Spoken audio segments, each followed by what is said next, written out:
सर्वधर्मान् परित्यज्य मामेकं शरणं Vraj. The miseries of material existence and the most hopeless conditions of life is the best possible opportunity to turn to God.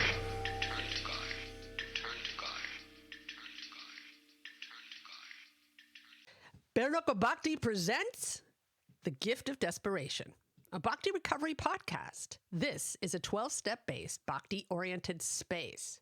Here we share our experience, strength, and hope in the spirit of recovery from addictions and associated behaviors. Welcome.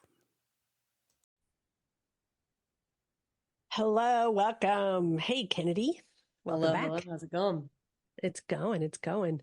And we're just pushing forward through the book, through the Adult Child of Alcoholic and Dysfunctional Family book. I think last time, it was 2 weeks ago, we spoke on the ACA promises. And now we're making our way through the book. And I think today what we'll do is we'll just read the ACA's 12 steps and a little bit of the beginning, and then we'll dive right into the first step. How's that sound? Let's do it. All right. Since you're so eloquent and I'm highly dyslexic, you may proceed. I mean, don't get yourself down over here, though. No, not at all. I mean, you can just read up to the 12 step, or actually, let's do it the other way around.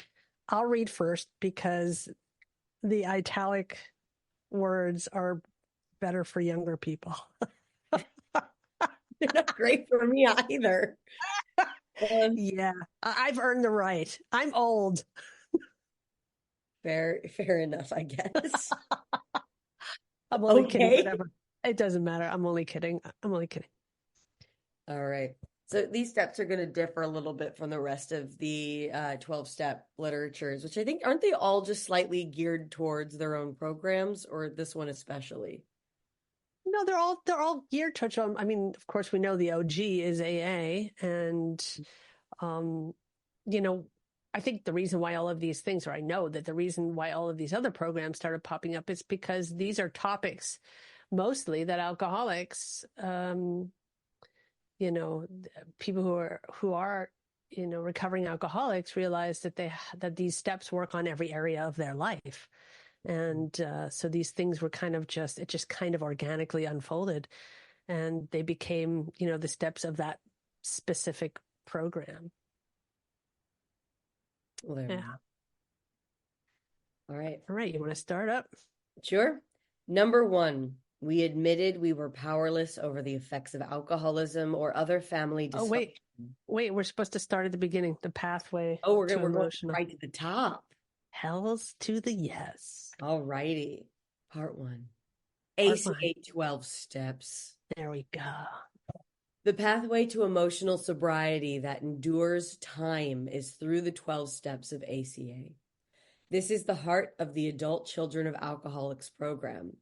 Adapted from the time-proven steps of Alcoholics Anonymous, the 12 steps are precision tools that work. The ACA steps clarify and help resolve a childhood of neglect, abuse, or rejection, which that's a pretty overarching 3 things right there. Oh, yeah, totally. With more than 30 years of experience, ACA is a proven program that offers a way out of confusion. The program brings clarity and sanity in measures we always hoped for, but usually could not believe existed as we grew up in dysfunctional homes. I'm just going to stop there for a moment in that first paragraph. Sure.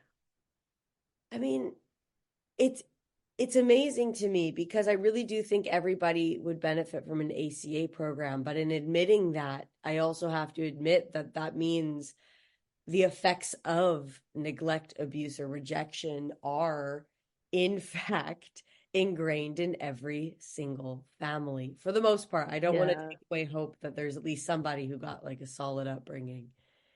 Well, I think I believe the same thing, but I also think, They've done so many studies. I mean, if we're just growing up in this world as it is today, we don't need our parents to show us dysfunctional behavior. No, yeah. Society shows us so many dysfunctional behaviors. And if you're a lucky ducky, you might get a good family that'll kind of help you understand to, decipher between what's I guess normal, healthy ways and even luckier spiritual solutions to those crazy ways. Oh, yeah. And the interesting thing is, too, is I found that there's some people who just have so good of karma that they can't interact in this world very well. And so there really is no side to this where you don't have to put in some work.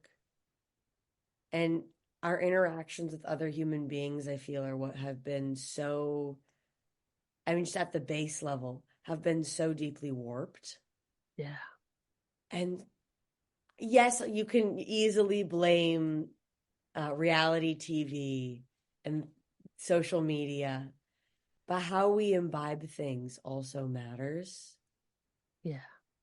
And that does start at the root with our nurturing and our nature, of course. But yes, hold on. I don't know if you can hear the cat. We have a lovely cat. I didn't hear the cat, no. Oh, good. Okay, because she's loud. Is she needy? Oh, very. She's an ACA cat. She is. I'm awake, therefore I must be people-pleasing her. That's what I'm built for. Entertain me, human. Well, no, she wants food. Well, yeah. Yeah. Feed me, human. Even though she has food out and available right now. It's just not good enough. No, she needs the fresh food. She doesn't want it sitting out. No. And she will be getting fresh food at the end of this podcast. So she will need to be. I used to have a cat that wouldn't drink any water that was in the bowl longer than like a second. Then she would he would just wait until you turn the faucet on and then would only drink fresh water from the faucet that was dripping, like, running water. You know what? Whatever you need. That's the funny thing to me is, like, you see even behaviors in animals where you're like, what have we done? We've domesticated you. What have we done? Totally. Humans are the issue. Agreed. But, to continue on the paragraph, it says, since their original publication by AA in 1939, the 12 steps have relieved the suffering of millions of alcoholics, addicts, codependents, food addicts, sex addicts, and many more obsessive compulsive types. That's what I just said, isn't it? Isn't that what we just talked about? Okay. That's so funny. All right. The steps and their various adaptations have brought sure hope and a better life to those who desire change. In ACA, the 12 steps also bring recovery to our members who were not raised with addiction in the homes. Our experience shows that these ACA members internalize the same abandonment and shame as children brought up in alcoholism or other addictions. It does not matter if you had the addiction in your home. If the behaviors are there, you will experience something that ACA can help with. And that's why in the Bhakti Recovery Group, I say addictions, it's part of our preamble. Addictions and associated behaviors. That's it. Because sometimes you don't have addictions, but you have those behaviors. Yeah. You can be a para-alcoholic. I mean, I know that both my grandparents were alcoholics. My mom swears she's not, but she is. But she had every characteristic of an alcoholic. My mom, with her, she'll put down 6 martinis in one sitting, no problem. At 5 o'clock, always the martinis come out at 5 o'clock. I'm not an alcoholic. I just like martinis. I'm not a heroin addict. I just like shooting up heroin. I mean, that's the thing, though, is we also have a society that normalizes some levels of addiction. Yeah. And that can be overeating, because overconsumption is an issue, being a shopaholic, being codependent, being a sex addict, being really there's a certain section of addiction that societally we have sort of given some level of approval to. And Hmm. then there's some level of addiction where we're like, but we won't go that far. That's not allowed. But it's the same behaviors. It's the same Yeah. behaviors. And I was watching a lecture the other day where they were talking about gateway drugs. But in my mind, I think they're going to start talking about marijuana or alcohol. They talked about soda. They talked Oh, about wow. sugar consumption. They Yeah. talked about overeating. And I'm sitting here going, I have been I have been blindsided in this conversation simply because society has told me that those things are okay. Because It's they want crazy. you to eat so much sugar. Like when you're at the checkout line in America at the store, I don't know about any other country, it's Yeah, just same sugar. here. Same here. Yeah, because they know you'll grab it. You'll be tempted and you'll grab it. And You so, know, the thing, good. sorry, go ahead. I should say we normalized it. We have, and I want to, now that we're on that subject real quick, um, there's this book called Bright Line Eating. Ooh. Geez, I forgot her name. The author, and she has a whole program. She comes from NA and uh, also did OA and FA. And she wrote this book called Bright Line Eating, and she's a very smart, educated woman. She's got lots of degrees. I don't really know, just in case that's important to most people, but there's there are she's a very bright person. She was part of a study or got access to a study of in rats, okay, but that there were heroin, cocaine, sugar, and flour. And she also broke down the process of heroin, cocaine, sugar, and flour. And the processes are always the same.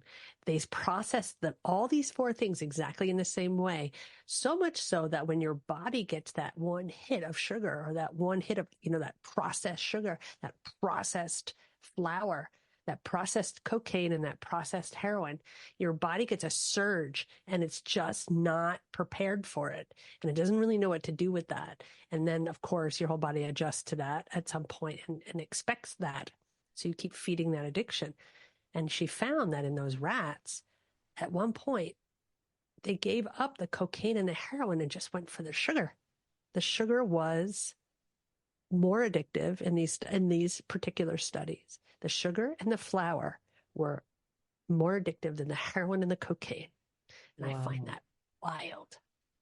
Well, so I looked at the name of the author for Bright Line Eating, and her name Mm-hmm. is Susan Pierce Yeah. Thompson. Yes. Yes. Yes. And then that reminds me of a book that I started to read called Sugar Blues Oh, I by don't know that. William Duffy. It's an older book. I don't remember. It's from like 1975, and it's about it's about a man who goes into the history of sugar, and it turns out sugar was originally only used because it was hard to get your hands on by apothecaries in like the 1600s Whoa. For because it what? could be What did they use medicine, it for? like thyroid issues or sugar sickness, which is diabetes. Yeah. Oh, wow. And so it was used to treat things like, even today you can be prescribed sugar with very specific diseases. My dad was telling me about this. He's a doctor, but I cannot remember for the life of me which disease it was. But the idea is he was inspired to write this book. The whole intro of the book is about this one woman. I forget her name, but she was a famous doctor back in the 70s who would literally only eat food that she grew herself or that she knew the farmer who grew it. Mm-hmm. Mm-hmm. Because there's also this weird process that happens where the food sits way longer than it's ever sat before consumption in the history of humanity. And that also starts fermenting. And when food breaks down, it increases in sugar. And so we just have this society that from day one, we're being fed more sugar, even in the healthy food options than ever before, Oh, especially yeah. when you get into the genetic modification of food. Because we wanted output more than, we wanted more output than we wanted nutritional food. It was our goal in the United States, at least, to increase the amount of food we could grow. So we genetically modified food to grow faster, but it grew shorter, it grew with Yeah. less nutrients because it takes time Yes, of for food course. to build in the nutrients. So now everybody has to take supplements and has all these malnutritioned diets, even though they don't physically look malnutritioned. In fact, people look heavier than ever. It's really wild. I just got my bloods done. I got the results last night, by the way. Mm. And I've got a serious lack of vitamin D, which is very weird because I'm always outside and I never wear sunscreen, but I'm always outside. How the heck does that happen? Mm-hmm. I'm one for just like getting everything naturally. So like I go in the sun. I mean, I don't like bathe in the sun, but I'm outside like 2 hours a day getting sun rays. Like I don't understand how that can, how that can lead to a What is the process called when food absorbs sunlight? Plants, I should say. photosynthesis, right? Yeah, we are supposed to get the majority of our vitamin D and all supplements from the food we eat. In Oh, fact, we are just simply supposed to get it all from the food we eat. so, yeah, of course. But vitamin D as well in a plant? Mm-hmm. Wow, that makes so much sense. Heck, the highest, and I don't eat meat, but the place you can get collagen from more than anywhere else is actually the skin of the animal you're eating. Everything, every beauty product, because even like, retinol right now is all the rage. Retinol is just a type of vitamin A. We are malnutritioned, and that means they can sell us something. And in that malnutrition Yeah, as well, we're not satiated in our food. We're addicted to sugar because everything processed has taken over the market. And the reason everything processed has taken over the market is because in the 1920s, the tobacco companies, which were thriving in the 1920s, oh my bought goodness, out the yes. food companies. And their model, of marketing, which had been very successful, was to get people addicted to their product. And so Of course. from the 1930s onwards, we started seeing more canned food, more processed food into what we have now, which has been super normalized. But that's why also, if you go and you look at processed foods, the price tag is a lot cheaper than natural foods or processed foods that only have like 4 ingredients. It's a Right. premium to be healthy now. The thing, yeah, and it's a luxury to eat healthy. I mean, the thing is, I've always been taught, and that's the one thing, no matter how dysfunctional my family was, my mother was very smart when it came to nutrition, and I was very, very happy about that. We grew up just eating organic stuff. We didn't eat, well, I didn't like, she wasn't a total vegetarian, but like I got to eat meat like 3 times a year or something like that, 3 or 4 times a year. And like what else? Um so I totally forgot what I was gonna say. We were on like processed foods, Oh, eating. right, yeah. Right, exactly. Thank you. And she would say, you know, the farther your food is from its natural position, the worse it gets for you. So if if you want to have, if you want to have apple pie, well, that's a bad, but if you want to have, yeah, if your body needs, carbohydrates, then like eat a potato or peas or something because it's in its natural form. Don't eat bread. Bread has been processed and, unless it's fresh bread, and she would make fresh breads, but even that. Yeah. I mean, that's the thing too, is I was talking to my dad because there's this protein drink and it says that it has 15 grams of protein, completely plant-based, and its protein comes from pea protein powder. So I'm asking my dad, Yes. if it doesn't function the same once it's over processed, how much of that protein are you actually getting? So And true. and that was my question. And he didn't specifically answer that question, but that's a valid question. But what you have to recognize is the further something is from its natural state, the less it's going to function the way it's supposed to, or the way it's supposedly they're telling you it will. Because just because something has 15 grams of protein, there are other amino acid structures, there are other protein structures. And you've ruined it by processing it. You've ruined denatured it. You've denatured the protein. Yes, you So have. then at that point, can your body even process it?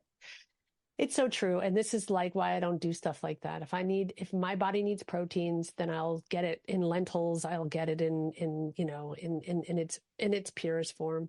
I don't do the protein drinks and all that stuff. Anyway, Which we are brings, so off topic right now. but I'm about to bring us back to topic. Bring it Here's back, the bring it thing. back. Because we're right now examining a society in which it is normal to lie to us and get us addicted to things. So it does not matter if Yes. you grow up in a family of dysfunction or alcoholism or other Yes. addictions. We're in a We live society, a in a dysfunctional society society. that is dysfunctional because we are Yes. used to being lied to. We are used to being neglected. We are used to being sold this, that, and the other thing that we don't need. We're used to being BS'd at every step. And so Yeah. we're codependent on this society. We're addicted to the output and input of this society. Talk about people who find their value in workaholicism or however you're supposed to phrase that word. But you look at the society, if you examine it surface level, not even closely, we've only looked Mm, at food. You are surrounded by bad habits and being told they are normal. And then absolutely. yeah, and unless you have a PhD or you're Brene Brown, which who also has a PhD, and you're trying to call out these behaviors, you're looked at as like, oh, well, like you don't actually know what you're talking about. Because in that codependent relationship, there are They those that gaslight bought you in. too. They'll just gaslight the hell out of you. That's not true, you know? Yeah. And so, Studies show, well, I have a study that shows something different, you know, and it's like, you know yeah. what? I just keep it simple. I don't want to go down that road. I just try to eat organic, whole foods. That's it. I try to just not eat too much fat, try to not eat too, no, actually, right now, from my doctor, I'm not supposed to eat any sugar at the moment. Mhm. I sent you, by the way, my test results, my lab results, I'll look on at that. WhatsApp. So if you know, after this, we can, if you know anything about it, I don't know much about that. So I can it's in ask my dad. German. I'm not a doctor. Yeah, he'll see it because he'll know exactly what it is. Oh, that's right. I always get confused for a moment when they use commas in other countries instead of decimals. Dots. Yeah, decimal. Yeah, exactly. It And just they takes also don't me a use the minute. same. They don't even use the same like measurement system. I think that's like deciliter, and then like in German we use something else. I don't even know what it is. But your dad would know because it's medical. I mean, Anyway, yeah. But even I got back blood results recently and I did a massive panel and it was this thing where the doctor's just looking at the ranges and because everything's like very nicely formatted and it gives you like, oh, over here is the yellow, so if it's in the yellow over here it's low and if it's in the yellow over here it's high, but if it's in the green the doctor automatically just tells you it's normal, you're fine. I'm 27 mm, years old and I have the lowest possible at this time, or at least at the time of these tests, I had the lowest possible results in the green for thyroid function. And I'm like, how can you mm, tell a 27-year-old this is normal? Because everything is different by the person. I'm of telling you, I'm course. exhausted. I'm telling you these things. And because Yeah. of the way our medical system is in the United States, if they can't prescribe you something, they tell you you're fine, which gaslights you into thinking I'm fine, I don't need to change anything. And they also never talk to you about lifestyle changes. But the entirety of ACA is a lifestyle change. It's a change in the way Absolutely. of thinking. Because the only way to get yourself out of addicted behaviors is to find the root of them. And so, going back to what we've got going here, beginning with step one, we address denial, which can involve simply refusing to admit that abuse or neglect occurred in our childhood. Denial also includes trivializing behavior or remarks that were obviously harmful to us. If we admit Mm, that harmful behavior occurred, we can still be in denial if we fail to acknowledge the effects of the harm in our lives. Additionally, we are practicing denial if we attempt to explain away the behavior or to offer excuses for our family. By breaking through our denial, we seek a full remembrance. We find our loss and learn our story. We help and accept, we help and with help, excuse me, with help and acceptance, we recognize the false identity we had to develop to survive family dysfunction. there we go. And if that isn't an explanation for the sheer amount of people who are chronically online today, and that's my Yeah. generation, I'm sorry. I don't know what is. Yeah, I think and that's the thing, and this is for me, like hearing all of this, and maybe some people would hear all this and be like, "Oh my God, this is horrible," the good news is that there are spiritual solutions to all of this. It's not about saying, going out on the street, and I mean, you can if you want, and protest and do this, or hate your parents or scream at them, or whatever. It's about finding solace and shelter, and solutions, workable, tangible solutions to the predicament that we're in, whether it's familiar, I don't know how you say that in English, family or societal, or your friends, or school, or institutionally. And we can always, grab onto those 12 steps and grab onto that belief in God if we so desire. Yeah. And also too, if you have anger that you need to express and it needs to be healthily placed, and that happens to actually be at least admitting the wrongdoings of your family, do it. But you can't stay there. And then exactly, you got to visit it and work it out, and then you'll eventually, sometimes when we say things and we start having, boundaries, sometimes we have to yell and kick and scream and be nasty about them before we can learn how to do them in a mature way. And that's a process I personally went through, I literally on Tuesday, I was getting acupuncture done, and the woman touches this part underneath my rib cage and just starts crying. And while she's doing that, I like start feeling joy, and she goes, "You have shame stored here in your body. You have shame between you and your parents stored here in your body," which blew my mind that someone could feel that outside. Was this like a random stranger? No. This is my acupuncturist. No. See, out on the street, some woman came up and touched under my rib cage. I didn't mean it to sound that way. I mean, like just some like acupuncturist that you have no idea who that is. Oh, no. I've been seeing her since like April. We have a relationship. Yeah, okay. But she just touches this part, and she just goes, "You have shame stored here." And that's the thing, is our body holds it. Like, Body Keeps the Score is a very famous book at this point. Yes.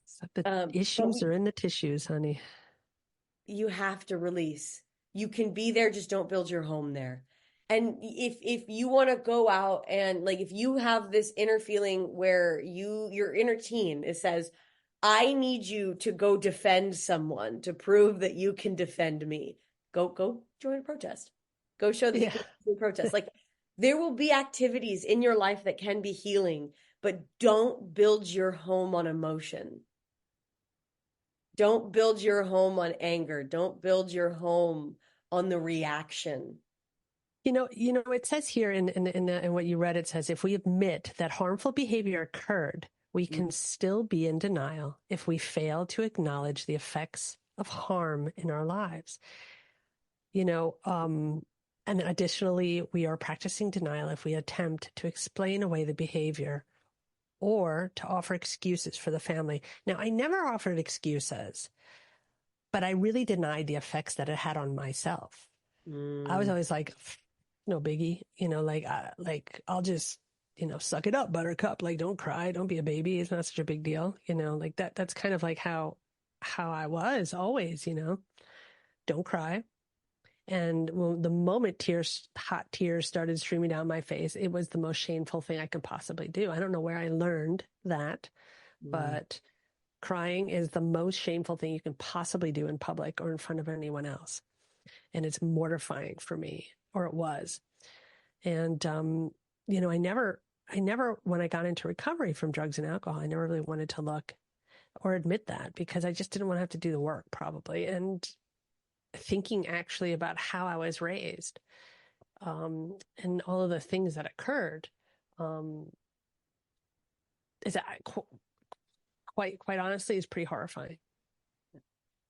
I mean, if I think about it now. On that too, just sometimes in admitting the root of the problem, we try not to use certain words. We don't name abuse. We don't name specific perpetrators, because we're still protecting the people who hurt us. Yeah, I'm not interested in protecting anybody who hurt me. I'm just I'm not saying interested that in for you. I'm saying protecting it the for fact that I'm listening. hurt. Yeah. You know what I mean? I want to protect the fact that I'm hurt. Yeah. That's the thing. It's like everyone's excused, but I am not excused for being hurt. Like I should be 10 feet tall and bulletproof. I am Suck it neither of up, those Buttercup. things. I am barely 5.5 feet tall, and I am as Really? squishy as it gets. I'm 5'5". Aw. I'm 80. Well, I'm not 80. I'm like solidly an average height for a woman. That's not an itty bitty. I was 5'8", but I'm 5'7" now. I mean, this is I've this is shrunk. this is the part of height that I kind of love is my sister is 5'4". She's my older sister. And the moment that I became taller than her, even by a little bit in middle school, like, oh, she was so mad about it. She used to threaten to cut my legs off at the knee in my sleep. Oh, that's nice. Thank you, sister. We I love mean, you. looking back, it's hilarious. Yeah, Looking it back, is I was hilarious. terrified as a child, and it was not nice as a child. But as an adult, I genuinely look back and go, "Wait, that's actually really funny." Oh God, I'm gonna cut you. Yeah, you didn't really believe it, did you? No, No, not I in middle did, school. and I honestly, she probably could have. What? Oh, she stabbed me in the face. Like, What?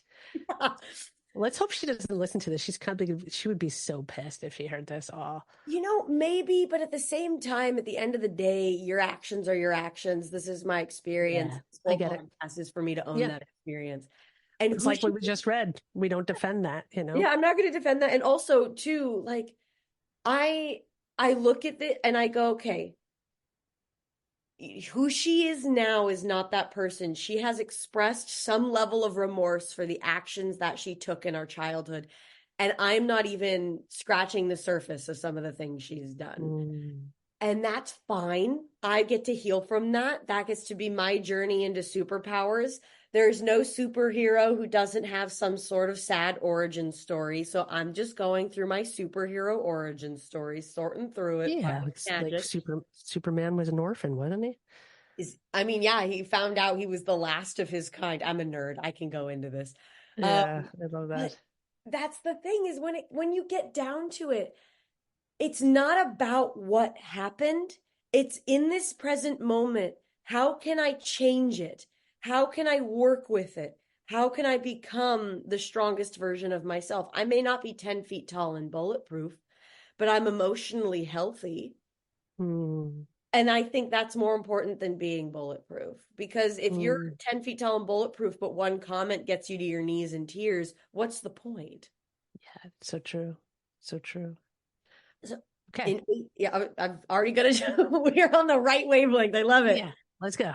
In ACA, we learn to focus on ourselves and find our real identity. We must be willing to work the 12 steps so we can grow emotionally and spiritually. These are the steps we work to address growing up in a dysfunctional family. There you go. That's clear instruction right there. It's been my experience. You just do you follow the suggestions Mm-hmm. and you heal. I'm living proof. I should be dead, I know that feeling. and it's like, I'm not. And I should be also, I could have chosen to just resign from this world and resign from everything. And I didn't. I didn't Okay. because I had a program. I love the way you put that. Resign from this world. I'm a CEO stepping down from the position. Thank you. Yes. Well, it didn't. Yeah. I mean, there's often where I'm I, just I like, feel that though. I quit. I quit. I completely understand, Mm-hmm. So as young as 5 years old, I was depressed. First grade was the first time I verbally said, and it was to my sister, like, I should never have been born. It was a quick slope. We went right into the darkness in life. It was interesting. But on the outside, I came from an upper middle class family. We ate really good food. We never really struggled financially for things. I really love how people love to make oh, you guys were rich. What kind of problems do you have? Or you guys were upper middle class. What kind of problems do you have? I just don't understand that way of thinking. People think that money, that you come from money, that there has to be a good family. It's ridiculous. Well, I mean, in the capitalist Western ideal, money solves all problems. So you think if I have money, I'm not going to have emotional problems, or I'll be able to pay for enough therapy that everything's going to be fine, or something along those terms. That if you have no money, if you have no money, then you have no stability, and thus these problems arise. But if you have money, you have stability, and there should be no problems. Emotional issues say nothing of money. It's why people have been saying for the longest time, money doesn't bring happiness. It's because it does not. It just does not bring anything. Doesn't it helps you to have a couple of different less worries than Yes. others. That's And it. yeah, maybe you live a charmed life, but your parents neglect you because in order to have that amount of money, they work really hard, or they're struggling with their own addictions and Yeah. they don't treat you well. You can be well fed and emotionally starved. Oh God, yeah, totally. Totally. And so coming into this, it's this process of the spiritual fulfillment. Because if you are whole in your own body, if you are experiencing the fullness of, like, the wholeness of not having that God-sized hole because it's filled with God or your equivalent higher power, then that is where really the healing begins. And I think I'm a testament to that because I started this program in April and already I see results. Already I feel so much better about life. And yes, I also had Krishna consciousness, or a beginning of Krishna consciousness at the start of this. But then going into it and going into the healing, knowing solidly who my higher power is, knowing solidly that I had a philosophy of love behind everything. There's so much that gives you as a foundation, where the rest of my life, I think I said it to you the other day when we were meeting. I simply just said, I'm excited to live a life where I'm not abandoning myself, and I'm ready to see what that looks like. And part of that is not chasing after the carrot on a stick anymore. Yes. There's no reason to constantly feel that I need to be led by a carrot on a stick. I am not a rabbit. I'm not a hamster on a wheel. What am I running for? And a carrot's That's not a going to very be. Go it's ahead. such an interesting topic you just brought up. Go Really. for It's funny, this morning it just brings up for me, last night actually my partner was like, he was like, Jiva, you stress so much. I'm so surprised that your adrenal glands are not like raisins. it. You're just always stressed. And he said, and you do it to yourself. And that really hurt. That hurt the shit out of me. But it's true, and I thought to myself always, no matter what I do, and it's something that I really need to reflect on, no matter what it is that I do, I give 280,000 million infinity percent, because it has to be perfect and it has to be right. Yeah. And it has to be now. And there's always a sense of urgency. And that sense of urgency raises my stress levels to a degree where it's just not nice. And I have to, it's really interesting being full. I used to be fully aware of it, but now that I have health issues related to the adrenal glands and all of that stuff, I really have to start thinking about it. How it's gone better. It's gone a lot better since I've worked this program, but it can get better than that. So I need to start, and it's like the carrot on the stick, chasing the carrot on the stick, and what is the carrot for me? And that's the thing. I don't know. What's the carrot for me? Honestly, it's not even a carrot. It's the What is idea it? of a carrot. It's Yeah. literally But why am I doing it? showing us What the am I action. chasing? Yeah, What am I chasing? literally. And so, we get that passed down to us, whatever the carrot is, we get that passed down to us either by societal ideals or parents who idolize societal ideals. And so, just going into the steps, number one, we admitted we were powerless over the effects of alcoholism or other family dysfunction, and that our lives had become unmanageable. It's pretty easy to sink into the unmanageability of life when you don't even know why you're running it. Yep. I mean, I caught on to that real early, around like 5 years old. I was like, what is the point of this? Yeah. What is the point of any of this? Yeah, those thoughts come. I think that innate feeling of powerlessness, there's a sacred truth in that, in being powerless, and it's never to be confused with learned helplessness. Do you Being want to give the powerless. difference? Yeah. So I can just give you a really simple. If the weather report says you live on this beautiful beach and the weather report says there's been an earthquake in the middle of the ocean and there's going to be a tsunami in the next few hours. Now, admitting you're powerless would be like, okay, I, first of all, you're not powerless in that situation, because what you can do is pack up your things and leave, and you will not be killed. But if you think that you have all power and you stand there, you would be ridiculous to think that you can change the fact that that tsunami is coming. So you're powerless, yes, over that tsunami, but you are not helpless, because you can leave and you have the choice. And if you have a learned helplessness, you say the tsunami is coming and you're paralyzed and you freeze and you feel like you don't have any power over it. So you might as well just stay there and die, or I have nowhere to go, or I don't know where I'm going to go. Everything that I own is here. Why should I leave? That kind of thing. So being powerless and being powerless is really no shame. It's actually the best thing that you can possibly do.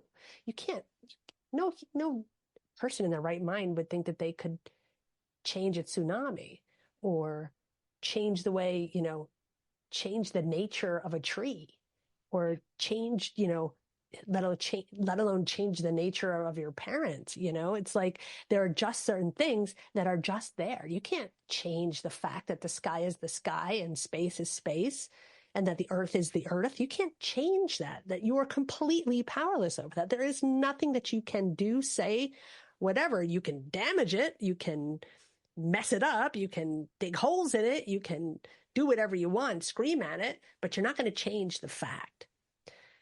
But you're also, and that's really a very, very empowering thing to know, because it really keeps you in a way in a humble situation where okay, there's just things I can't change, and then how we have the serenity prayer, the power to change things we can. That's where we're not helpless, and the wisdom to know the difference. So yeah, our lives have become unmanageable. My life becomes unmanageable the moment that I think I have power. There's I wonder if I can find it, but I think it's in step 1, but there's a woman who gives her testimony about unmanageability. And there was one phrase that she used that, if I can find it, I would love to share, because it really drove home for me learned helplessness and what it means to be unmanageable. And she was a teacher. She was just a teacher. And it was weird. She was talking about her life. She goes, there's nothing about this life that's unmanageable, and yet here I am hyperventilating, unable to move forward. And that's the unmanageability, is that she was so trapped in her head about who she needed to be, or the expectations she perceived from other people, that it became a struggle, that it became her anxiety. That is the crux of anxiety right there. There you go. Yeah. Here we go. I visited my therapist and said I can't do it anymore. He asked me what it was. I didn't know. On the drive home, it suddenly occurred to me that it was life. I could not go on anymore. My life had become unmanageable. Nothing was fun for me. I saw no future. I needed help just taking care of myself and getting meals. And then she talked about her rehabilitation. So don't worry, that's just the dark night of the soul for her. But she goes on to start this program, and at first she resisted it because she's like, why do I need to do an ACA program? I don't have alcoholic parents or anything. But it was about the behaviors. It was about the psychological issue of what box am I trying to fit into? Because so often we're looking for a title or a box or that kind of comfort. I'm going to keep going because I know we're running low on time. That's fine. The next thing that we're going to read after that, probably later on, I've somewhere here. It's powerlessness versus learned helplessness. There is a little writing on that. I can't find it right now, but okay, go ahead. In there. 2, came to believe that a power greater than ourselves could restore us to sanity. And I think this one always pairs really nicely with 3. Like the first 3 are so perfect together. 3, made a decision to turn our will and our lives over to the care of God as we understand him. There is such logic in those first 3 steps of just admit you're powerless and that life is unmanageable. Find something outside of yourself to believe in that is bigger than you and that can restore you to sanity, and then just go fully into them and say, help. Yeah. Surrender. It's exactly that. They say in AA, I love it. We came, that's the first step. We came to, that's the second step. Like we wake up, and then we came to believe. Oh, I love And yeah, so we came to believe. And those 3 things are so easy to, even if we can't fully have faith, step 2 is really about faith. It's about coming to believe that a power greater than ourselves could restore us to sanity. That's like, that was for me. Everyone has a different awakening. That was my very first spiritual awakening in the very heaviest way. It was literally a burning bush situation for me, because it was like that there was even a possibility that something outside of this earthly realm could help me, because nothing in this earthly realm could have, that never did. And I knew it never would. And I knew that. And that was my hopeless state. So I knew I was powerless. I knew my life was unmanageable, but I had nowhere else to turn. You couldn't help me. My parents couldn't help me. I couldn't even trust myself to help me. I broke every promise to myself that I had. I couldn't get help anywhere. I went to every doctor. I've been to every treatment. I've been to every freaking flop house. I've been homeless, all of it. And the moment I realized that there was a power greater than myself that could restore me to sanity, it was as if, and I say this over and over again, when Dorothy came to Oz, the film was all black and white. And when she got to Oz, it became Technicolor. And that's how my life started to look at that moment. And then the cherry on top of that was making that daily decision to turn my will and my life over to the care of God as I understood God. Because it was like the load of bricks off of I can believe that someone could take these loads, and then actual practice of doing that. Well, even on that too is just with those first 3 steps where you figure out you're not in it alone, that you can't do this alone. You're not, I dug the hole. If I try to get out of the hole, it's twice the strain, and I'm already exhausted from digging the hole. Yes, exactly. So when we go over to step 4, that to me is where the real work starts. And that is, and I haven't touched on anything beyond step 4 in my own experience yet, but step 4 is hard because it's the point where the real work starts. And it's step 4, made a searching and fearless moral inventory of ourselves. It's a long step. It's a tough step. And it involves a lot of honesty. And the fearless part is no joke. And one thing I really appreciate about it is the lack of judgment. In the process of doing the first 3 steps, somewhere in there, Krishna, God, the higher power, source, whatever you want to call him, took my ability to judge my situation away from me, at least value judgment away from me. And that freed me up to fully experience whatever it is I'm trying to experience. And it's nice because I can see where we're going towards the fifth step, which is admitted to God, to ourselves, and to another human being the exact nature of our wrongs. It sets step 4 is the work you put in to be able to do the rest of the steps, is my prediction. And because it allows you to sit there and say, I have all the evidence. Here's my case. Okay, so I'm going to admit to you, my sponsor, and God and myself, here is my case. Here is the reality of my situation. Let's not run from this anymore. And then 6, we are entirely ready to have God remove all these defects of character. It's just, it flows so perfectly where you do the work and then it sets you up for success in all the next steps. It flows Absolutely perfectly. And then what I really like between 6 and 7 is 6, which we just said was, we're entirely ready to have God remove all these defects of character. In the entirety of that direction is just to have readiness. Because step 7 is where you humbly ask God to remove the shortcomings of character. Yeah, That's so yeah. nice. Yeah, it really is. And, but these can be really tricky. I mean, after we've like confessed in the 5th step, and after we get a closer look from the 4th and the 5th step of what our, what the patterns, sorry, that's the word I'm looking for, what our patterns are, and the things that come up again, and our resentments and all of that stuff. And, our character defects. I find it's a very old-fashioned word. Sometimes I struggle with that character defect. It's, but anyway, for lack of better terms, it's a character defect. And I always struggled with step 6 and 7 in the first 10, 15 years of my recovery, because I thought that I had to remove them. I forgot the God part. Like, if I work hard enough, if I do good enough, if I'm good enough, if I'm just good enough, if I go to therapy enough, if I go to meetings enough, if I concentrate enough, then the character defects will go away.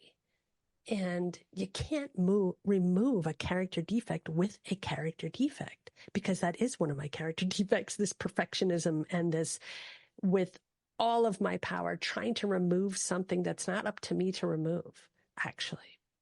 And it is the willingness, and it's the willingness and and being humble enough to ask God to do that for me. Not that I sit back and just say, God, do it for me, I'm not doing anything about it, but that absolute willingness. And that willingness also has to come with a certain amount of being sick and tired of being sick and tired. Yeah. And, when those character defects really get in the way of recovery, and get in the way of your, since we are bhakti oriented, and also of our bhakti, so. For me, hypervigilance and hyper-independence, huge issue in these steps. Huge issue in life. Because to me, I'm looking at the program going, yeah, I can work this program, but can you work it with a sponsor? Yeah, I can work the program with the sponsor, but can you work the program with God? How many people are going to be in the room? Because I'm so used to having to self-isolate as well. So I solve all my problems alone. And to me, being in that self-isolation, which is a symptom of ACA, is, that's a safe space. I need to be able to go out into the world without feeling like it's going to attack me at every point. Right. Like, I'm simultaneously the person who goes and takes a walk in the forest and thinks like, okay, how am I going to defend myself from a bear? There's no bears in this forest. But, when the bear comes to kill me because God sent a bear to kill me, God sent the bear to kill me. I love yeah, that. Okay, I'm in the forest. Clearly, I'm going to die today. Like, just totally irrational, like, what's going to get me kind of thoughts. Yes. Then yes, at the same time, I will jog in the forest listening to a true crime podcast. Oh my God, you're out of your mind. Yeah. It's so funny that you were mentioning that. Like, the other day I was jogging in the forest and there was all these creepy men going by, and I was like, I called my daughter. I was like, Kaya, they're creepy. They're mass murderers. And Kaya's like, shut up. They're not. She's like, get a rock. You know what? This is like what women have to go through. We can't even jog without thinking we're going to get like raped and murdered, you know? Yeah. It's Yeah. crazy. But at the same time, too, just there is a level to it that becomes irrational when we've lived in fear for so long, because the fear becomes part of the conditioning. And if we're conditioned in fear, how do you get out of that? It becomes defects of character. You can't build any relationship on a foundation of fear. You can't even build a relationship with God or yourself on a foundation of fear. You can't, just like you can't build a relationship with your parents on a foundation of fear. So we have to add that to the list of defects of character, be willing for God to remove those, and then allow God to in whatever way that manifests for us. And then what I find is so interesting is we go through these 4 steps of searching moral, like fearless moral inventory, then admitting to God the exact, and others and ourselves, the exact nature of our wrongs, being ready for God to remove the defects, and then asking God to remove the shortcomings. And then on the 8th step, we shift entirely out from ourselves. Well, maybe, depending on your experience. Made a list of all persons we had harmed and became willing to make amends to them all. And now it's this process of, okay, you're starting your healing process in this. We've admitted our lovely list of traits that we don't need, that are not helpful to us, where they came from, why they exist. We got to the root of them, and we are asking God to help us do the work to get rid of them, or simply to help us get rid of them. Sometimes I think for those of us who are hyper independent, sometimes it's not about doing the work, it's about doing less work. Yes. But, now we're in this process of, now we're going to heal. And I remember in the beginning of this, I was terrified that I'd have to make amends to the people who hurt me because I hurt them back. And if it's helpful, you know what? But go ahead. Yes. But you know what, Kennedy, and this is the thing that I was getting to. Well, first of all, I just want to go quickly back to step 5, just in order to get to step 8 and 9. When we admit to God, to ourselves, and another human being, like this is like, these are 3 separate processes. When we admit it to God, that means, in a way, while admitting that, we are admitting the negative things about us to the pure spirit, the pure absolute truth. The Godhead, Well, and you're cutting out pretty good. Is that better? Oh no, where did you go? Jiva, come back.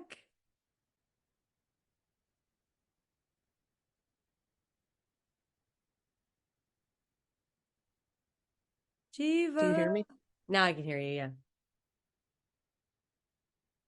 Maybe only for that brief moment. I have no idea what's going on now. Oh. We just cut out there for a second. Let's get back in. Though. You're back. All right, let's get back in. Hold on one second. So, what was the last thing you heard? Admitting to God this, and you talked about him being the supreme absolute truth. Yes, exactly. Admitting your lies and your own flaws with a power like that, that's one process. And then to ourselves, do you know how many things that we've buried to ourselves that we don't even want to admit to ourselves? And actually, no, I don't, because they're buried. Yeah. So, and then to another human being, that is the process of really being able to get naked in front of your maker and being totally honest. And that's a very brave thing to do and very scary for a lot of people. So most of the things that we have, if we are trying to make all of these character defects and all of the things, and when we become entirely ready to have God remove all these things, we know that after we've been getting cleansed of those things, because we've humbly asked God in the 7th step to remove these shortcomings. That list, and here it comes. If we are in a victim mentality, this list is going to be very difficult, because you had just said before we got interrupted that it's very difficult for you to make apologies to people who have done you wrong as well. And this is the tricky thing. We're not victims. We volunteer for our pain every day. Mm-hmm. If I go into a dysfunctional relationship, I have volunteered to go into that dysfunctional relationship. And when we get into a program, that's when we get into a program and start working a program and understanding a program, only then do we have a choice. So through this whole process, we're learning how to choose. We're learning how to make better choices. And when we become willing to make that list of all people that we've harmed and we want to make amends to them, we're just becoming willing. And that, sometimes there's with some of my sponsees, there's been a lot of time between the 8th and the 9th step actually making those amends, because it's been a grueling process of trying to uncover those things, admit to ourselves that, yes, while that person messed me up, what was my part in it? And this process is going to show you that. What was my part? What's my side of the street? What did I do? Regardless of what the other person did. Mm-hmm. And I will even say that almost to, look, when I was 16 years old, I was working as a messenger. And in the middle of my run, there was this kid, probably about 19. And I was like just walking and smoking a joint. And he had asked if he could have some. And then he said he had some dust, angel dust. And if we should go down, there was this exit. It was right in I don't remember, somewhere in Midtown, but it was like one of those, back then there were these exits from the subway where they're just locked off. So people don't even go in and out of them. They're just locked off. And so we went down there, and shortly afterwards, 2 others came downstairs. And they started attacking me, and they started to threaten me with rape. And they told me they're going to rape me and then they're going to kill me. And first of all, I got superhuman powers. I don't know how that happened, but I fought my way out of that. I ran up the stairs. They grabbed me again, pulled me back down. They were trying to pull my pants down. It was horrifying. And what I can say now is, yes, I could look at myself as a victim, but I have to ask what my part in it was. What business would I have going down there with some dude who I have no idea is offering me to put some angel dust in my weed? I should know better, And I'm not saying it's my own fault, but in a way, I'm taking my responsibility. He's got no right to rape me, and his friends have no right to rape me. They didn't rape me, by the way. But I made a bad choice, and I need to understand that. And not to go into it. And that's a very extreme case, but I'm just saying falling into a victim mentality is not going to help me. Mm-hmm. It's not going to help me. And it's not going to make me learn anything. You think I ever did that again? No, I don't. Hell no. Hell no. And actually, I would never have done that. I know better. I don't know what the hell it was. It was just my addiction, oh my God, dust. I haven't smoked dust in so long. I'd love to have some dust. Ridiculous. Anyway, that was dark. Sorry, guys. But that's the perfect example of, I'm not going to go and find the guys who try to rape me and make amends to them. I'm sorry, I went down there with you to smoke a joint, but and then beat the crap out of you guys so that I can leave. Yeah, exactly. Oh, so sorry about that, guys. Yeah. But it was kind of like that. They were, I don't think, actually, the last words that I heard was, let her go. She's fucking crazy. Excuse my language. Jeez. That's okay, what they said. I gotta admit, that's, to me, a happy end of that story. That is a very happy end. I'll I mean, and I was literally in shock. And then I just went and delivered the package. And it was actually at the World Trade Center. So I had to deliver this package. I went all the way up and I delivered it. And, you could see that I had like scratches on my face, and I was just like, my hair was messed up. And the lady looked at me and she was like, "Are you okay?" And then I just started crying. And I knew I was just like, at first I was just angry. And then I just released it. And they sent me home, and, my work sent me home, and yeah. But, yeah, anyway. So where were we? We were at step 8 and 9. Yeah. Make a direct amends to such people wherever possible, except when to do so would injure them or others. What does that mean? I mean, say you slept with your best friend's partner. Yep. Telling them that's not going to help anybody. No, definitely not. But at the same time, too, there are amends we have to make to ourselves. There are amends we have to make maybe to someone who was also part. I'm sure I have amends to make to my sister. But yeah, it's sort of this process of alleviating the burden you've been carrying, of letting go of it by not just admitting it now in those 3 steps, admitting it to God, admitting it to yourself, and admitting it to a human being. But now you're going and you're taking accountability where it matters. That's it. Exactly that. It's great because now you have it. You're asking God to help you, and now you're making amends. You're not saying sorry. You're making amends. And what does that mean? If you stole money from someone, you're giving it back. Mm-hmm. If you, I remember once I stole from a can of Antifa, the Antifa collections can, and I stole like $100 from their can, and but it was from my friend's shop, and it wasn't hers, and I figured I could do. God, I hope she doesn't ever listen to this. No, but I think I told her. I did tell her. So what I did was, and I'm still very good friends with her. Years later, I denied it. They accused me of it. Well, one of the workers there accused me of it, and I was like, "No, I didn't do it. I didn't do it."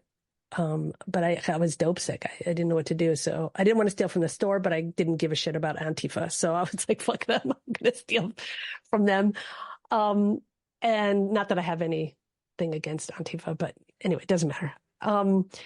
So I stole from them, and she had said at some point that she had to take it from her own register and put it back in the thing. So when I was there, like years later, I slipped 100 in the cash register because it wasn't like one of the locked ones. It was like a drawer, like an old style drawer. I just slipped 100 in it, and I never said anything. So I paid it back. It was kind of a half of an amends, but I gave back that $100. I mean, yeah. What I appreciate about it though is, there's no tit for tat kind of a thing. It's very in the mode of goodness. It's very, I took this, I'm going to give it back. If something was taken from me, that doesn't mean I go take it from them. Exactly. It's true. Am I being the person I want to be? Yeah. Do I want to be someone who steals? Do I like it when someone steals from me? No. But there's a level to it where even you're saying, I hope my friend doesn't hear this, but if we don't take accountability, then there's so many things we get buried under. There's so many. I think yeah, exactly. But I think I already told her. It's just I'm so forgetful, and she would give 2 flying shits. Actually, she loves me so much, and I love her so much, she would not care. That's awesome. Anyway. So, number 10. Yes. Continued to take personal inventory, and when we were wrong, promptly admitted it.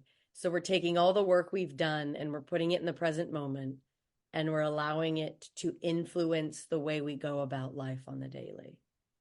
Exactly. And how does that look? That looks like if I've done anything wrong, if I've yelled at my dog, yelled at my husband, kicked my kid, which I've never done in my life, but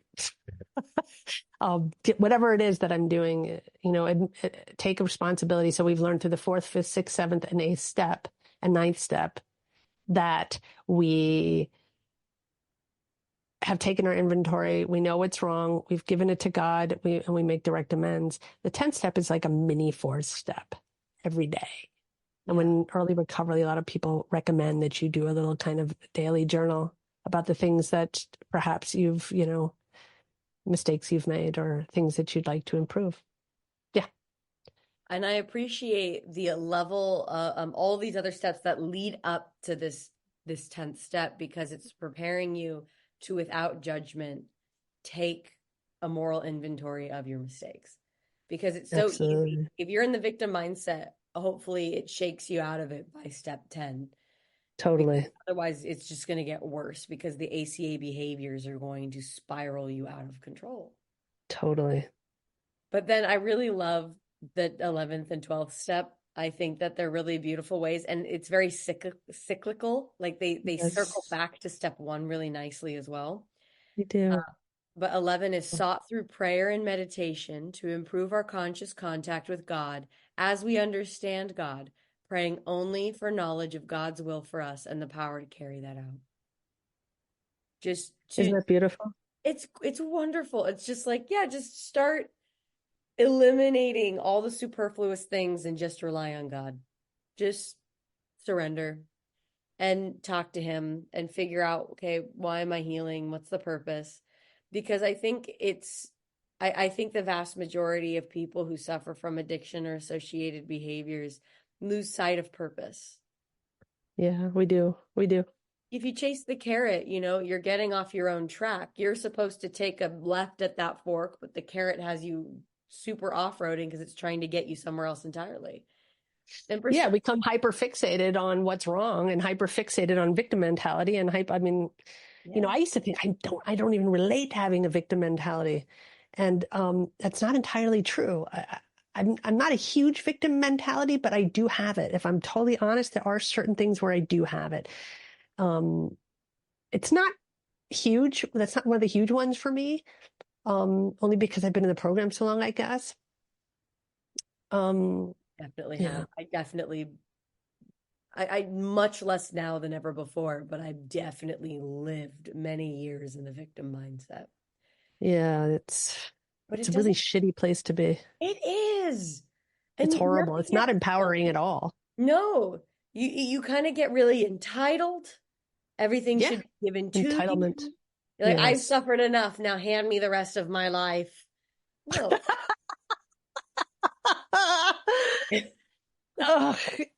It's so funny. This is a whole nother issue, but we're not going to talk about it. But like, I have to say, like, even like the younger generation than you, they're so entitled. It's such an entitled generation. And I don't mean to put it on everyone. My son's not like that at all. But I think a lot of people think like, you can't offend me in any way. You have to use this. You have to do that for me. And you have to, it's very, and then as soon as you don't slip up or don't want to like play that game, it's like they act like you've like just killed their whole family. It's pretty, I've been that person. Yeah. You told me that. You told me that you were kind of like that. It gets you nowhere. And this world has no trigger warnings. This life has no trigger warnings. And I think it's a chronically online behavior. And to just give a little bit of background what that means is, if I spend all my time on Twitter, my social skills will be geared towards how people talk on Twitter. I know they don't call it Twitter anymore, but X, whatever.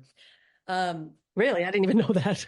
Yeah, Elon bought it and changed it to X. Anyway, it's this idea. Our friend Elon.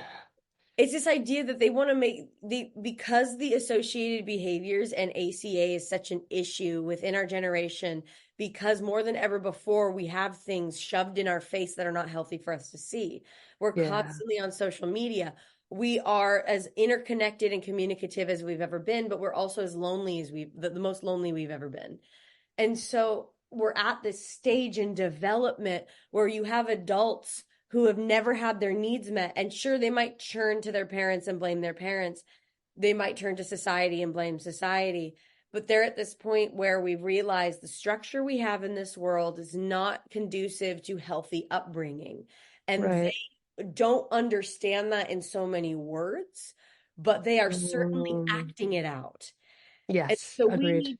we need to implement ACA everywhere. We need to get to the point where there's easy access for healing everywhere, because this is also a free program.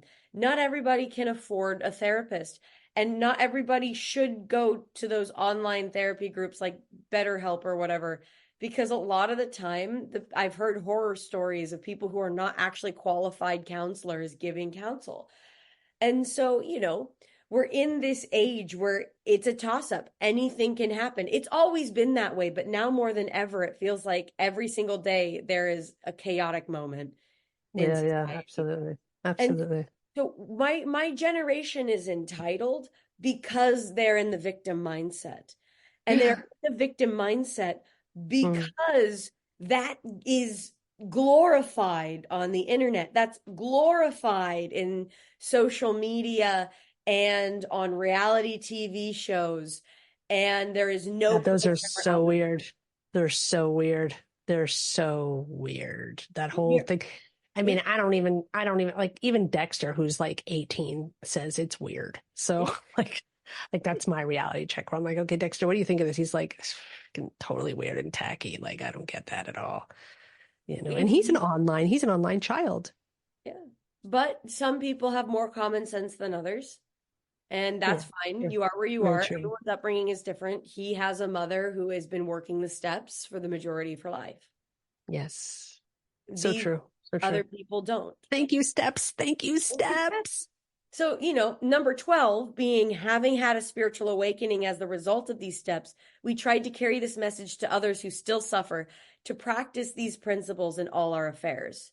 There you So go. Bada boom. you become that beacon of light, and you become that person who can help others. But the main concern when we're looking at people who are suffering already is, how do we get this to them? How do we evangelize the program so that people can have help? Because at a certain point, they're going to realize their behaviors are not helpful. And if you look at the behaviors on like social media of adult children who are my generation, who are actually adults and behaving like children, you Hmm. realize like a lot of them are, their rooms look like, I mean, really cool aesthetics, but they look like if an adult had, if a child had adult money and built a gaming room or collected stuffed animals.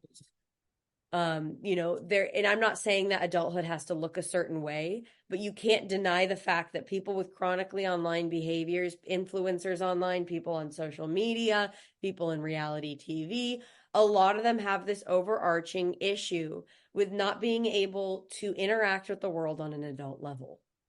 Hmm. They Yeah, get it's so paralyzed. true. Well, they get emotionally paralyzed as well because you don't have that bodily, that physical interaction, that regular physical interaction.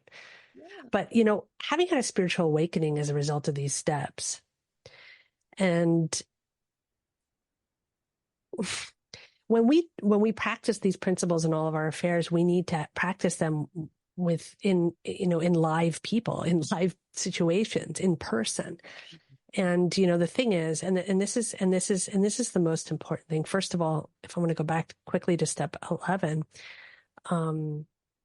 where it says, we try to, as we understand God, try to improve our conscious contact with God as we understand God. And what that means is everyone's going to have a different understanding of God. And if let's just say for the bhaktis out there, the practicing bhakti yogis, I had like a lot of like very austere Prabhupada disciples say like, I don't like that part in the 11th step. That's, it says it as it is, the Bhagavad Gita as it is, but that doesn't mean as it is how I understand it. It's like, and And that's how I say it. also That's how I too, see it. last night at the Santa Cruz Bhakti Center, there was a talk by a Prabhupada disciple, and he had said that the degree to which you open your heart is the degree to which you can understand the Vedic literatures, especially things like Bhagavad Gita as it is. And so that means there is a gradation system that each person understands the words of Krishna or whatever scripture you're reading to the To the level degree, yes, to to the the degree degree of your your heart heart. is open. And so Yes. if we're looking at that, if we're taking a look at that, then we can also understand that when it comes to the 11th step, people surrender according to their ability. There People you go. surrender Thank according you. to That's the their key. knowledge. That's it. And so Exactly that. you can have anybody who wants to stand there and say, I don't like this because my understanding is different. If your understanding gets in the way of healing, and I'm not saying that's the case for the people you've mentioned, but Yes, of course. if it gets in the way of your healing, maybe it's your understanding that needs to change. I fully agree with that statement. And I think also, you know, when we're talking about societal dysfunction, and we're talking about family dysfunction here, let's talk about institutional dysfunction and religious dysfunction, because this applies to all of it. Yeah. And, you know, unfortunately, you know, no matter what institution, whether it's ISKCON, whether it's, you know, the Catholic Church, whether it's whatever it is, there's all kinds of stuff going on behind closed doors. We don't, you know, and that's just human nature. And so much dysfunction. So I think, But you so know, many and this is why we opportunities do to heal. this. Yes. And this is why I feel like this is and like you said, you know, to evangelize. The thing is, and what I really love about 12 steps is that we don't evangelize diddly. What we do is we just live by example. And people who want to come, they can, you know, like with the Bhakti Recovery Group, sometimes I'm like, oh, why do people just leave? You know? And when I think about it, it's easier to leave. It's just easy to leave. I'm just going to go chant my rounds. I'm just going to go, you know, with my religious thing. I don't need the program. And maybe some of that's true, but I really, and I know that like the process of bhakti through Prabhupada's words, through the disciplic succession, through our sampradaya is a perfect process. But I know that we are not perfect people. So it is almost near impossible to follow that perfectly. And some of us need extra help. This is like the extra help class here. Here's the extra help class. And I need that extra help. We can't spiritually bypass our issues. And to me, it's No. no coincidence in the fact that this program fell into my lap while I was in Krishna consciousness, or at least on the path of it. And to me, it's like this is a gift from Krishna so that I can handle the root in this material world of my issues so that it doesn't impede my spiritual development. Not everything can be handled on the spiritual platform for everyone. I'm not there. Like chanting I'm not going to be able to just like cut off everything from my past. I have to go back and I have to deal with the root of these issues and pull the weeds and water the plants that need watering and nurture the garden. But if you spiritually bypass that and you say, well, I'm chanting 16 rounds a day, so I'm going to be fine. I'm chanting 16 rounds a day and I still get mad. Like I'm still a human. I'm still having a human experience. I'm a soul in this body, in the body of someone with the associated behaviors and some addictions. I need to come to the root of that so that I can move forward and not be so worried about my bodily concept of life. Absolutely. Absolutely. That makes so much sense. We're the marginal potency. And so it reasons that part of our life is going to be handled in the spiritual world and part of our life is going to be handled in the material world. Absolutely. And all of that plays a role. I mean, all of it, and all of it is important because what we do here in life will determine what we do in our next life and or even if we have to have a next life. Yeah, let's hope not, man. Freaking I'm done. Sought through prayer and meditation. Please. That's the beauty of it, though, is if we're running a Krishna conscious 12-step program, then it is geared towards healing whatever we need to heal in the bodily concept of life to come out of the cycle of birth and death. Come on, it's stated in other words in the Vedas. I mean, we have samskaras, we have our anartas, we have all of that. It's just a different language, and it's older than 12 steps. But the 12 steps have been inspired, divinely inspired from those words, and put it in different forms, especially for Western people. You know, and so for me, this is like the fast track. This is like. The 12 steps are like the fast track to bhakti. Like while I'm doing the 12 steps, then I have time to read all of the freaking Vedas. I don't want to call them freaking, oh my God, sorry guys. To read all of the books, you know, the library. I have all the Bhagavatam and everything. And it gives me that time, you know, to establish myself in bhakti while I have a steady program that keeps me sane. And, you know, if we're looking at, say, the histories of Srimad Bhagavatam, and we're seeing people like, you know, King Parikshit feel so disrespected that he offends somebody and then gets cursed to die. You know, he's considered a saintly person. He's the reason we have Srimad Bhagavatam. And he, up until literally the last week of his life where he was cursed, you got 7 days, buddy. Day 7, yeah, He was exactly. making mistakes. He was led by ego and anger. And so the thing is we are going to have a human experience up until the last moment. I have met very few people who are pure devotees, who are pure enough in consciousness where they don't deal with these issues.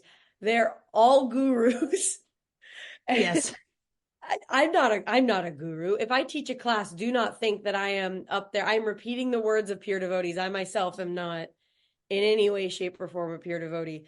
But it helps me handle these things to recognize that even the famous, incredible, saintly people of Srimad Bhagavatam, of our histories in spiritual life, they also struggled.